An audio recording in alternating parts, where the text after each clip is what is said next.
Hello, everyone, and welcome to Cracking Addiction. My name is Dr. Fergal Armstrong, and we have with us today Dr. Laura Petracek.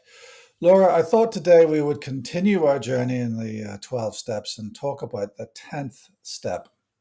What is the 10th step? The 10th step, Fergal, is we continue to take personal inventory and when we were wrong, promptly admitted it. Right, and let's put that into context. This comes after the ninth step, which is what? The ninth step is we made amends to all persons we had harmed, except when to do so would injure them or others. Right. So you've been through a very challenging and, dare I say it, potentially traumatic experience of going through the ninth step, right? But the work isn't over. That's what I'm hearing. The work isn't over, but I wouldn't necessarily characterize the ninth step as traumatic because it also involves a lot of healing and Hmm. reconciling in relationships. I All right. think the dramatic part is more uh, thinking about it ahead of time, like, oh no, how are they going to respond to me? Oh God, what if they're pissed off? How is Yeah. this going to turn out? I think that's more the trauma part is the dread sometimes, but usually for most people, this step involves a lot of healing and reconciling. All right. But nonetheless, you would agree that it is challenging. And having done the ninth step, the work isn't over. You've still got to do this ongoing um, self reflection, really, isn't it? Yes. The work never stops. So is there some kind of specific process that you have to engage in for this ongoing self-reflection, or can you tell me a little bit more about it? Yeah. So a lot of times the 10th step is framed as the fourth, fifth, sixth, seventh, eighth step all in one. It's like you're doing a spot check inventory. All You're right. you're like writing it down, or not really necessarily, but in your mind, oh, I messed up there. I need to say, I'm sorry, or whatever the amends is. But it's more of kind of combination of all those steps in one and be more current with how our behavior is affecting others. So instead of the initial inventory, looking at your whole life until now, especially usually your drinking and drug past, the 10th step is about what how my behavior is today and oh, I messed up or whatever the situation is, and then being current and making amends instead of waiting for another year to come back to someone or something and make an amends. Right. So you've dealt with all of the past, and now it's really an ongoing self-correction. But every time there's an issue, you have to deal with it and address it with that other person. Is that what you're saying? As soon as you can. Yeah, as soon as you can, or as soon as you recognize, like, oh, Yeah. maybe I didn't handle that so well. Let me give Yeah. that person a call or send an email. Right. And how often are you supposed to go through this spot check? Is it every day, every week, every month? Do you have to go to a meeting to do it? No, you don't necessarily have to go to a meeting. It's more immediate, so it's more in the moment. So a lot of times we have good days and don't have to make amends at all. But then other days, we're being human, make a mistake or two, and then make our amends. Right, right. So, in terms of actually the practical tips around doing it, it could be you don't even have to journal it. You don't have to attend a meeting. You could just think, oh, I need to say sorry, or oh, I need to rectify that. Yeah. So at this point in someone's recovery, when you're at the 10th step, you've gained a lot more self reflection and self knowledge. And hopefully at this point, you're a lot more aware of how your behavior affects other people or places or things. And therefore, you're more current and you're more aware, like, Right, oh, that was, you know, that was not what I wanted. right. Whereas when we're doing drugs or drinking, we're basically oblivious for the most part how our tornado of a life is affecting other people. So I mean, you said earlier that the 10th is really a summary of the fourth, fifth, sixth, seventh, eighth. I mean, in those steps, there is a very deliberate sitting down, writing down imperfections and wrongs, a deliberate process of speaking with and discussing with a sponsor, and a plan of action to actually go forward and make amends. None of that has to happen in that format in the 10th step. That's what you're saying. Yeah, the 10th step is not really a formalized step like the previous 5 steps. Yeah. Again, it's more like in the moment, uh, in the situation, on the spot. But it does encounter those processes. It's kind of like a cheat sheet on those Right. previous steps put together. So, because you've already been through the formal training, as it were, the training wheels are off, and you're left to your own devices to actually constantly self-check and constantly go through in your own mind the previous steps as the 10th step. Yeah, you don't need to actually write anything down or discuss it formally with a sponsor. No, you don't need to. I mean, I wouldn't necessarily say it's constant, Right. but it's definitely a more open awareness. Right. Right. Sometimes a sponsor, maybe you're having a challenge, like, when you're wrong, to promptly admit it. And then a sponsor might say, well, why don't you go back to the fourth step? So let's say you're having trouble with your boss. Why don't you write a fourth step about that situation, Right. to get more clarity before you make or don't make an amends? Right. Okay. Is this something that you discuss in groups? I mean, you've mentioned in other episodes that there are fourth step groups in the 12 step progress process. Is there a 10th step group?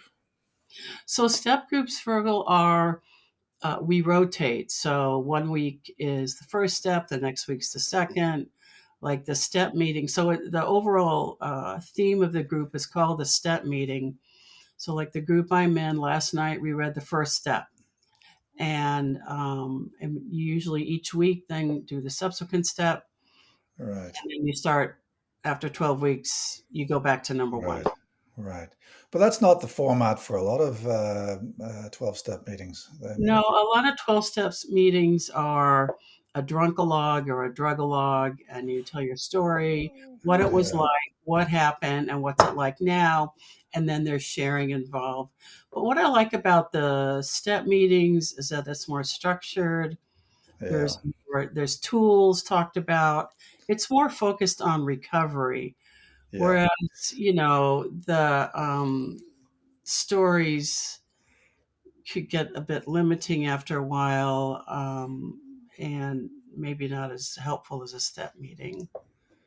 Yeah. Yeah. I mean, that's actually borne out in the evidence. There was a Cochrane review on the efficacy of 12 step programs, and they did say that for those programs that did actually have a recovery focus, there was very good evidence of efficacy. But sadly, there was nothing mentioned about those programs that, as you say, were just story sharing, the exchange of war stories. So whilst the exchange of war stories might be interesting, welcoming, unifying in the beginning of a process, you do need to move on to the healing part, don't you? Yes. Yeah. Yeah. Now, one of the things that I've reflected on myself as we're going through this journey is the fact that the self monitoring is not actually focused on substance consumption or alcohol consumption. It's focused on all wrongs. And I'd like to make 2 points here now. I think we should discuss these 2 points. Firstly, the breadth of the self reflection in terms of personal growth really can apply to anyone. You don't actually have to be substance affected to actually get benefit from going through these steps in terms of developing your personal growth journey. And secondly, there seems to be a kind of a link between improving or growing in all areas of your life and a reduction in substance use. What would you say to those two thoughts? Uh, so I do agree. I mean, there is actually a workbook, 12 Steps for Everyone. I do Yeah. believe that the 12 steps, uh, anyone could benefit from them.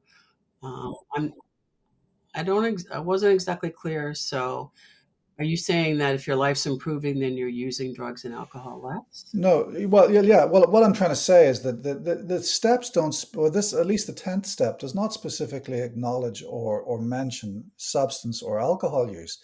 It's talking about any wrong, as if to say that all wrongs are a function of substance use. Oh, I see. But yeah, they're not at this point. Yeah.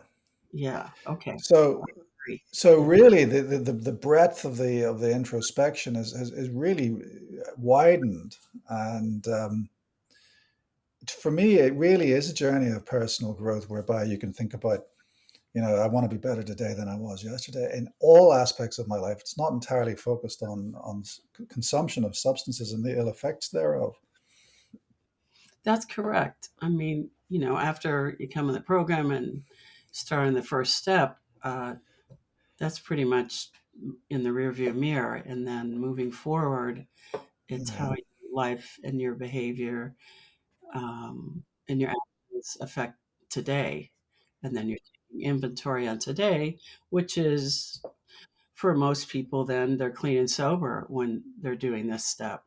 It's not like the fourth or fifth looking at the wreckage of our past. This is looking at, the shortcomings of today. Now we know that substance use disorders, alcohol use disorders, are chronic relapsing diseases, and we have to acknowledge the possibility of relapse, don't we? Well, that's an interesting question. I I tend to disagree. I think, Oh, good. Tell me. and why I say that is because I think it puts, like, I've been continuously clean and sober for 47 years, and I think that in a way, when we say relapse is part of the disease and people mention that all the time, it almost like I feel like it gives people permission to go back out. Like, oh well, it's part Mm, of the disease, so or it's part of substance use disorder, so here I go. mm, Um, it's like it almost gives them a pass. I feel, you yeah. know, and then people come back, we're like, yay!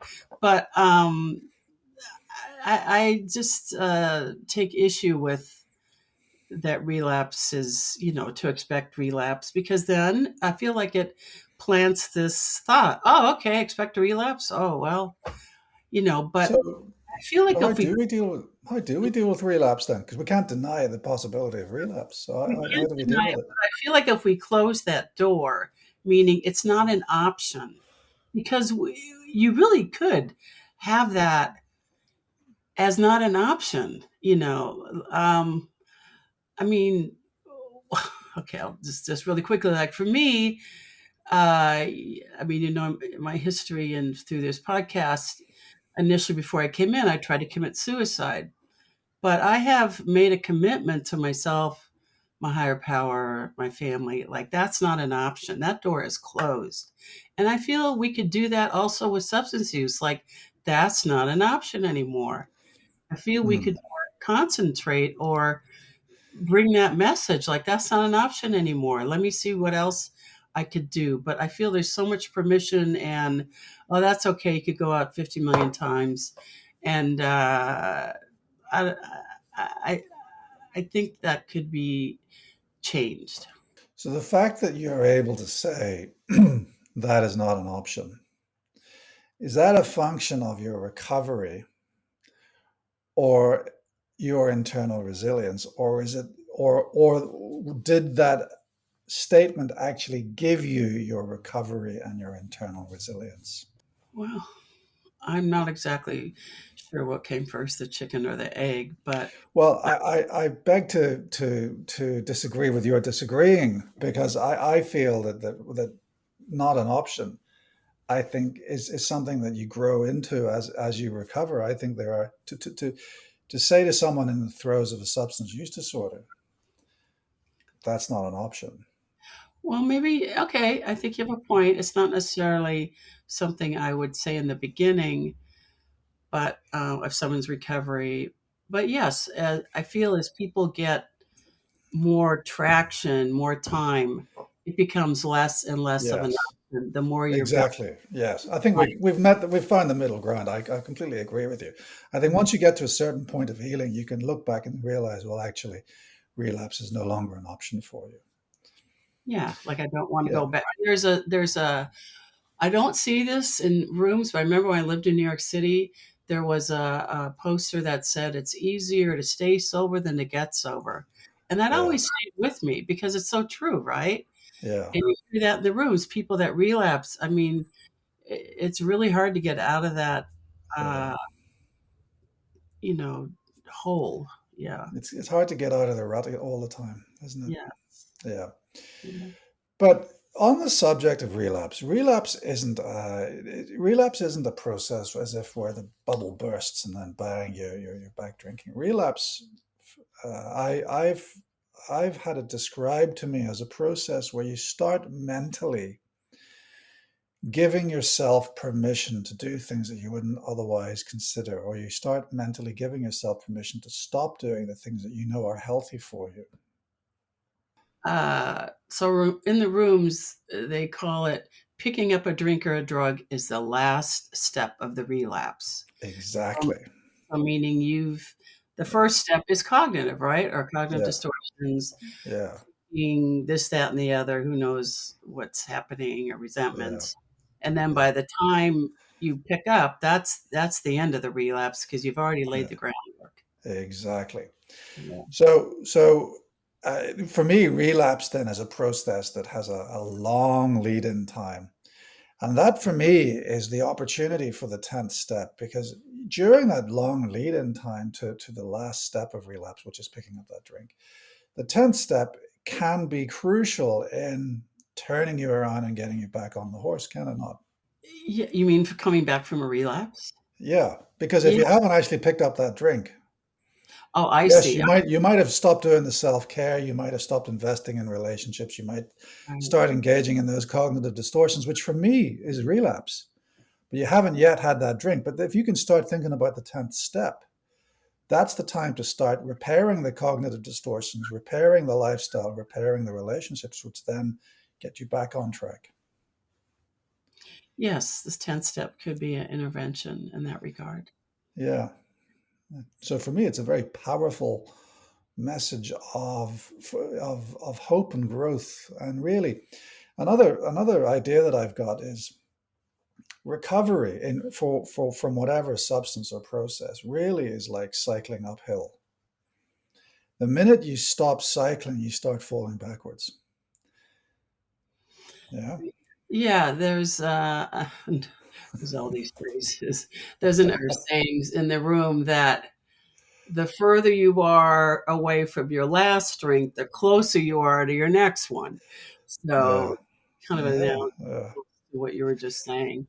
Although I I don't know, buy some of them. To me, it's not all trudging. Uh, Well, for me, this idea of recovery and cycling uphill is also it's also for me the same as personal growth, because if we stop trying to grow, we're going backwards. Well, I disagree in the sense of there's times in our personal growth or in recovery that we do plateau, that we can enjoy the fruits of all the work and Yeah. step work and personal growth that we've put into this. Right. I don't think it's Right. like, myself every day, every day. No, I don't see it like Well, I mean, that. I think if we start enjoying the plateau, we're resting on our laurels. That then leads us to pride, and you know what happens after pride? Yeah, but I think that's also more of a it almost seems like a British mentality. Or is it The step an on Irish the Catholic mentality? yeah, Irish Catholic mentality. Yeah. Yes. I don't Well, know. perhaps, but all right. So we've agreed then that the 10th step is really an ongoing iterative process that incorporates really all the previous steps from four till eight, Not. four till nine. We've agreed that it's a process that allows us to prevent the slip into relapse, and we've discussed the practical tips.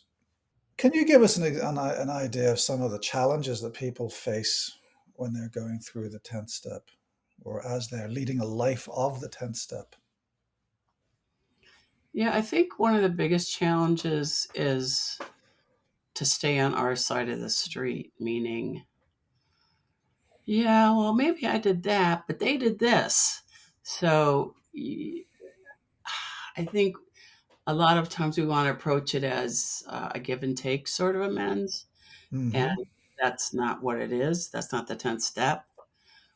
But I mean, personally speaking, I wish it was more of a dialogue instead of, oh yeah, I effed up. So sorry about that. But so I think that gets in the way of, well, look at they did, or they did this, or they did that. And maybe they did, but but that's not the issue. The issue is our side of the street. And I think that is what's challenging a lot of Mm. 10th step. And what's the solution to that? Well, I think part of it is really letting go of our ego or trying to, to be aware of it, gain awareness. Like, oh, here I Mm. go. Okay, I'm focusing on them instead of myself, and that's not going to get me Mm. anywhere. I can only change myself. Things, things like All that. right. All right. Well, on that sweet note, Laura, we've run out of time, so I'm going to have to thank you for your expertise, and I look forward to speaking with you again very shortly. Thank you. Great. Thank you, Fergal. That's all for today, folks. My name is Dr. Fergal Armstrong, and this has been Cracking Addiction.